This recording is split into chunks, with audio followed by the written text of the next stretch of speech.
io vengo con una persona anziana oppure mi fermo, posso stare tranquilla. Le è capitato qualcosa in particolare? Ascolta, mi hanno portato via 3 volte il portafoglio, portato via la macchina da sotto casa, cosa mi deve succedere più?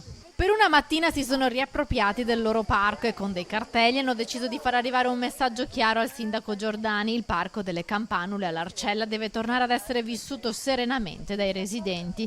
Da mesi infatti l'area verde di Piazza Azzurri d'Italia viene utilizzata da una famiglia rom che staziona con il camper proprio lì davanti e non manca di insultare anziani, di rovesciare spazzatura nel prato e vandalizzare le panchine e le giostre. Solo i bambini c'era.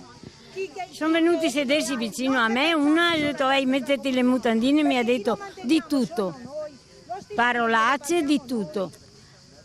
Era le 7:30 che tornavo da messa. Ha visto la mamma dentro al parco? E il bambino era dentro al camper.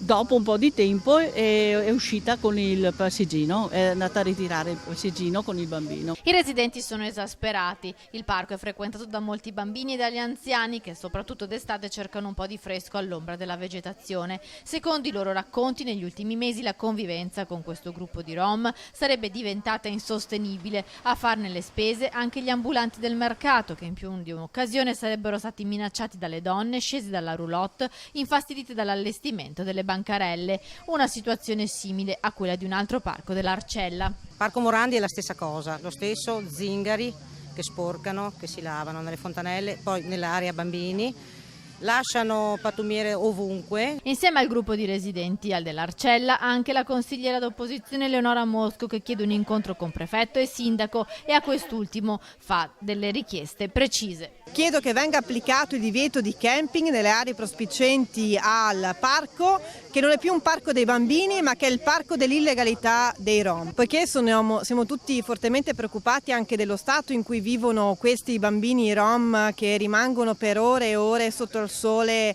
abbandonati a loro stessi, alcuni, e altri si fanno forti ovviamente del fatto di essere minorenni per poter addirittura arrivare a picchiare una forza dell'ordine. Io chiedo che i servizi sociali verifichino lo stato in cui versano questi minorenni e lo stato in cui anche i genitori trattano questi minorenni.